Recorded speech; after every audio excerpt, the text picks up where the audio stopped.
Olá pessoal, hoje nós vamos começar a falar sobre as superfícies quádricas, vamos falar especificamente sobre o elipsoide.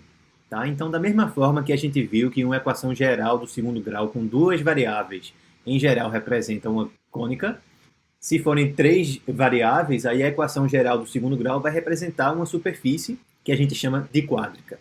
No caso do elipsoide, ela vai representar qualquer equação que tenha esse formato aqui, ó, x menos x0 ao quadrado sobre a ao quadrado, mais y menos y0 ao quadrado sobre b ao quadrado, mais e menos e0 ao quadrado sobre c ao quadrado igual a 1. Repara que todos os sinais aqui são positivos, tá? Isso é o que vai caracterizar os elipsoides, todos os sinais serem de mais, tá bom? O centro do elipsoide aqui é o ponto de coordenadas x0, y0 e z0. Na figura que eu coloquei, o centro é a origem. Então, na verdade, a equação que essa figura aqui representa é essa, certo? Vê o formato que esse sólido tem. E agora a gente vai olhar para as interseções do elipsoide com os planos x igual a 0, y igual a 0 e z igual a 0, tá? Então, por exemplo, se a gente for olhar para a interseção dele com o plano z igual a 0, que é esse plano que está aqui, ó. Se a gente olha para a interseção com o plano z igual a 0, é só a gente vir aqui na equação do elipsoide e substituir o z por 0. Se a gente elimina essa parte aqui, vai ficar x ao quadrado sobre a ao quadrado mais y ao quadrado sobre b ao quadrado igual a 1. Essa é a equação de uma elipse. É uma elipse que está contida no plano z igual a 0. Exatamente essa minha elipse preta aqui, tá?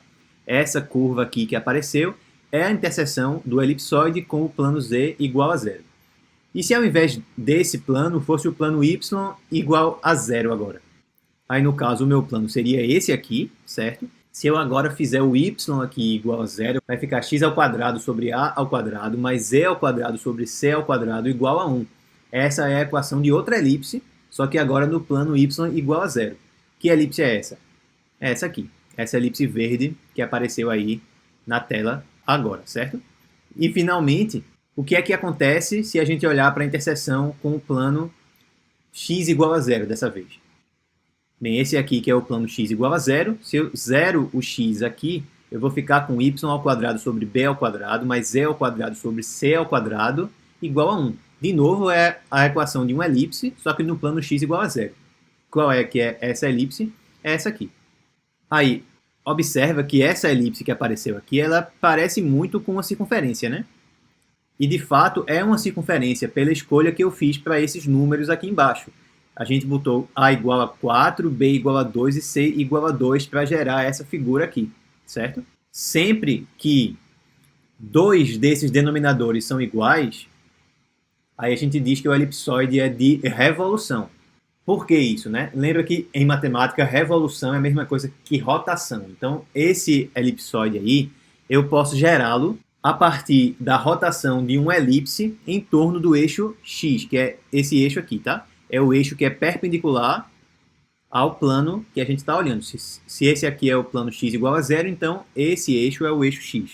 Bem, uma das vantagens de a gente trabalhar com o GeoGebra é que dá para a gente ver isso justamente, tá? Eu vou mostrar para vocês aqui que essa figura espacial, que esse elipsoide, ele pode ser gerado pela rotação dessa elipse preta aqui, que é a interseção dele com o plano z igual a 0, em torno do eixo x. No GeoGebra já existe uma ferramenta chamada superfície de revolução. É justamente o que eu vou fazer. Eu vou indicar para o GeoGebra que eu quero rotacionar essa elipse aqui em torno desse eixo. Se eu fizer isso, o sólido que aparece é exatamente esse aqui, que é o mesmo sólido que eu tinha antes. Esse é o sólido que eu tinha antes, agora é o sólido de revolução. É a mesma coisa. Não mudou nada, tá certo?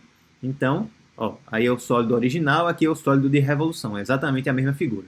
Tá bom? Então, o que é que determina que o elipsoide é de revolução é se dois desses denominadores aqui forem iguais. Por quê? Porque aí, ó, por exemplo, se o b ao quadrado for igual ao c ao quadrado, certo? Então, se eu olhar aqui para a interseção do elipsoide com o plano x igual a 0, o que vai ficar vai ser uma circunferência. Eu ia ter y ao quadrado sobre b ao quadrado, mais e ao quadrado sobre b ao quadrado de novo, porque eles são iguais, né? Igual a 1. Joga o b ao quadrado lá para o outro lado, ficaria y ao quadrado mais e ao quadrado igual a b ao quadrado, justamente a equação de uma circunferência, certo? Então, para gravar aí, o que é que vai determinar que uma quádrica é um elipsoide? Eu preciso que o x, o y e o z, todos eles apareçam com o expoente 2, certo? E que os sinais do x ao quadrado, do y ao quadrado e do z ao quadrado, quando eu passar para a equação reduzida, todos eles sejam sinais de mais, tá certo, pessoal? Então, é isso por hoje. Espero que vocês tenham gostado. Um grande abraço e até o próximo vídeo.